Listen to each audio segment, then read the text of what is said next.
Hier soir à Tismans, l'ambiance fut électrique à la salle René Lelgen, à propos du projet de pont envisagé par le département entre Vigneux et la ville. Le maire Christine Rodier a rappelé son opposition à ce projet, tout comme Georges Tron, maire de Dravail, ancien ministre et ancien député de la circonscription. Est fondée. Hier soir, en conseil municipal, les élus athégiens ont une nouvelle fois voté une motion unanime rejetant tout projet routier et demandant des études concrètes sur les lignes de transport propre. J'ai le plaisir ce soir, et je vous le remettrai tout à l'heure, Madame la Garante, Monsieur le Président du département, la motion qui a été votée ce soir, et bien entendu, elle sera inclue dans le cahier d'acteurs de la ville d'Athis-Mons. Elle y développe, je vais vous en dire quelques mots, elle y développe l'essentiel de notre argumentaire que je résume ici. Nous sommes conscients du déficit de voies de communication pour les flux de circulation est-ouest. Nous sommes d'accord pour qu'une solution soit étudiée et mise en œuvre.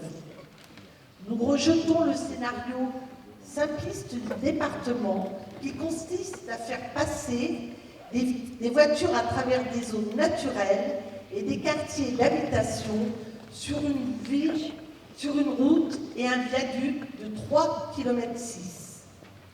Nous contestons les modalités d'études et le manque de transparence qui ont conduit le département à choisir cet unique scénario. Nous disons que le département a minimisé l'impact de l'apport de voitures supplémentaires. 15 000 véhicules jour, si l'on en croit les documents, sur le secteur national 7 et porte de l'Essonne.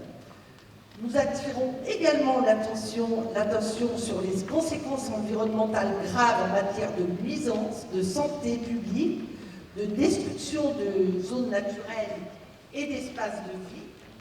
Nous refusons la dimension démesurée de l'ouvrage projeté le plus grand, le plus haut, sur tout l'amont de la Seine, sur la traversée de Paris et de son aval. Si nous participons activement à la concertation, nous reconnaissons la vérité de la communication du département. De ce fait, nous contestons le périmètre et le nombre de communes concertées visant à diluer le poids de la seule ville impactée par les nuisances de cet ouvrage. Nous demandons que ce mode de liaison soit tourné vers l'avenir. Or, ajouter une voie de plus entre deux voies routières n'est pas une solution innovante. Ce sujet passionne les habitants, pas seulement ceux d'Athis-Mons, parce qu'il touche à leur quotidien, et je me félicite ce soir de la forte mobilisation, notamment lors des visites également que j'ai pu faire et sur le terrain et lors des ateliers. Alors ce soir, je vous demande à tous de prendre la parole, de poser, comme je vous disais tout à l'heure, vos questions, vos inquiétudes. N'hésitez pas, aucun tabou. Surtout, parlez. Les réseaux, c'est bien. Mais là, de vive voix, c'est encore mieux. Donc, je veux que vous exprimiez pour l'avenir de notre vie, de votre vie, pour l'avenir de nos enfants. Et je tiens à vous remercier ce soir. Merci beaucoup. C'est le vice-président, que je salue par ailleurs, n'est pas une réunion facile. Et je vais donc éviter de tomber dans la facilité qui consisterait à avoir une salle qui sera sans doute satisfaite, je dis sans doute, pour un dossier qui est un dossier d'une grande complexité. Et je commence en disant président du conseil départemental, avec lequel il m'arrive assez régulièrement de pas être en accord, c'est un secret pour personne, que je crois qu'il est effectivement dans son rôle en présentant les choses telles qu'il l'a fait. Une fois que j'ai dit ça, je crois qu'il y a trois questions qu'on peut se poser, que je vais essayer de poser pour montrer que je ne suis pas dans une situation qui consiste à asséner les choses de façon trop brutale. Je le répète, ce serait facile. La première question, c'est une question de forme. Pourquoi cette réunion, à mon sens, est une réunion importante aujourd'hui? Parce qu'on est à distance. Quand on a une concertation sur 26 communes, il ne faut pas se faire d'illusions. On ne répond pas de la même façon à distance, où le pont est censé arriver, que ce qu'on va répondre en Russie Saint-Antoine, qui est à 15 km d'ici. Et le maire de Draveil, que vous avez évoqué, pourrait vous dire que dans sa commune, il est incontestable que si on interroge les gens de Champs-Rosés, qui mettent un long temps le matin pour se déplacer, ils vous répondront qu'ils sont favorables au projet. Je crois que le rôle d'un élu, c'est justement de faire en sorte de mettre un peu de distance par rapport à ça. C'est effectivement sur la distance que les dommages seraient causés, et je trouve qu'une concertation qui serait juste ne pondérerait pas les villes à la même hauteur, mais tiendrait compte de façon préférentielle de ce qui se dit à distance, parce que, madame, c'est vous qui en jugerez, mais c'est quand même bien ici que les gens sont concernés. Première observation.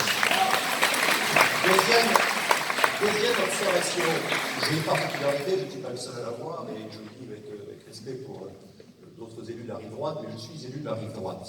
Et je voudrais vous dire très clairement que la rive droite n'est pas unanime. Je ne suis qu'un élu de la rive droite, mais je suis un élu de la rive droite. Et la question toute bête que je me pose est de savoir sur la rive droite quelles seront les conséquences dans sa diversité, dans toute sa longueur, d'un projet de cette nature. Moi, je l'ai dit très clairement, en tant que maire de Draveil, conseiller départemental de l'Essonne, et quelques fonctions que j'ai exercées précédemment, je n'ai pas le sentiment, ça veut dire que je n'ai pas été l'objet de quelconque concertation sur les effets qu'il peut y avoir sur la rive droite de cet équipement. Et à partir du moment où on m'explique qu'il y a un pont supplémentaire, la question que je me pose tout bêtement, c'est de savoir par où on y accède sur la rive droite. Et quand on voit la configuration de la rive droite, on sait parfaitement qu'il n'y a pas 36 solutions pour y arriver.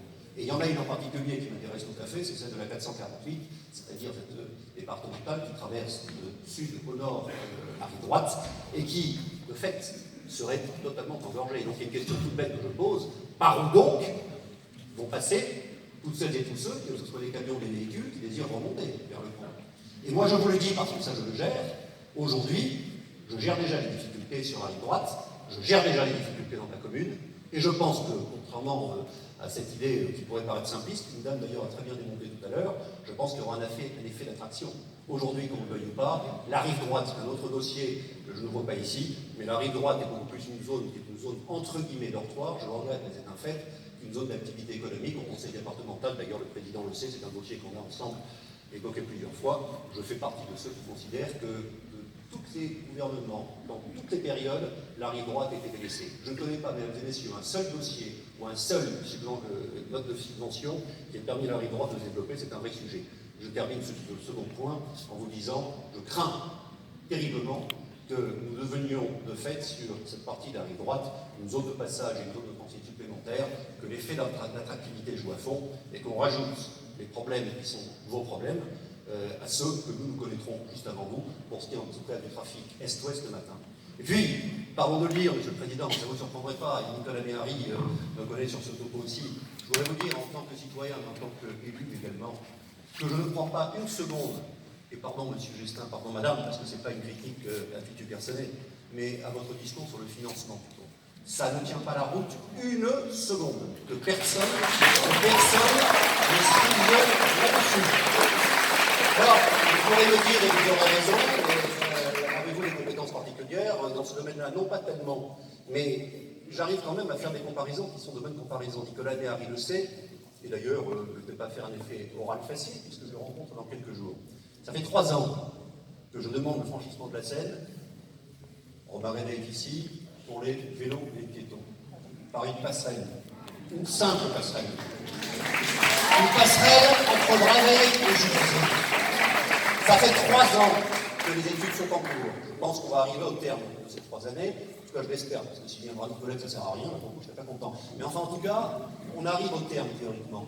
Cette passerelle, pour piétons et pour vélos, point de départ, île de loisirs de Draveil, je gère.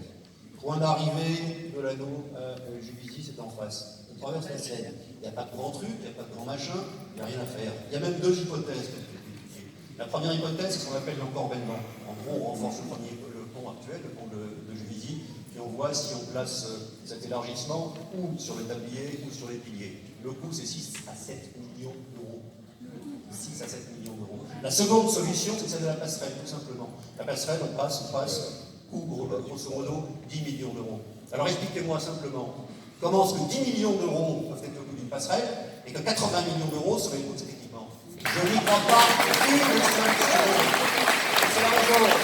C'est la raison pour laquelle je l'ai dit de façon constante, je l'ai dit ici. En réalité, il faut que nous voyions tout cela sous l'aune de ce que c'est qu'en termes de financement, un projet de cette nature. Parlons de l'île, nous sommes tous les contribuables du conseil départemental de l'Essonne, et nous avons également comme devoir, quand on est élu, à mon sens, ou comme exigence quand on est citoyen, comme vous l'êtes toutes et tous, nous avons ce devoir et cette exigence de faire attention à ces modes de financement. Et j'en termine par deux observations très générales, et vous pouvez m'excuser, mais ça me démangeait de le dire depuis quelques minutes, deux observations très générales. La première observation, elle consiste simplement à signaler que dans un dossier de cette nature, il faut voir tous les éléments qui peuvent entrer en ligne de compte. Je ne sais pas, pour ma part, quelles sont les associations que l'on peut avoir, que l'on peut souhaiter du côté de nos partenaires. J'ai très bien compris la démarche, c'est une démarche simple. Est-ce que l'État va investir, il y a quel montant? Est-ce que la région va investir, il y a quel montant? Ce sont des questions qui se posent, et qui se posent d'autant plus que François Durouvray, qui connaît bien les dossiers, le sait, que nous avons une annonce qui a été faite il y a de cela 3 jours par le ministre des comptes publics, et qui consiste à avoir la suppression d'un des impôts qui, en gros, est la clé du financement des conseils départementaux. Moi, je m'interroge quand même pour savoir comment est-ce qu'on peut avoir des projections d'investissement de cette nature en un moment où on va perdre le foncier bâti, qui était en réalité l'impôt qui nous permettait de financer des investissements comme celui-là. C'est une vraie question. Et c'est une question qui mérite, je le dis très clairement, qui mérite sans doute des débats, non pas ici, non pas maintenant, mais qui mérite, qui à mon sens, justifieront en tout cas qu'on fasse fi de tous les partis pris. Et puis j'en termine, c'est pas par facilité, je vous demande de ne pas le prendre comme ça, mais en disant que je suis convaincu depuis longtemps, je ne dis pas que j'y arrive toujours, mais je suis convaincu qu'il y a une chose qui maintenant est totalement évidente, c'est que quel que soit le bien fondé d'un projet, quel que soit le contenu de ce projet, quel que soit tout ce que l'on met y mettre et quel que soit le talent que l'on met pour le défendre, on ne fait pas le bonheur des gens malgrés. Et on ne peut pas se retrouver dans la situation aujourd'hui où, quels que soient les arguments que l'on met en avant, on dit simplement vous êtes les sacrifiés du moment, mais pensez à ceux qui vous suivront. Parce qu'aujourd'hui, la vie est considérée, la vie est considérée, nous avons une solidarité, pas simplement la solidarité du moment, mais c'est la solidarité du passé, c'est la solidarité de l'avenir, et c'est la raison pour laquelle, je le dis avec modération, et je vous demande de le prendre comme ça, je ne suis pas contre cet examen de diverses possibilités, je suis simplement contre ce projet. Merci.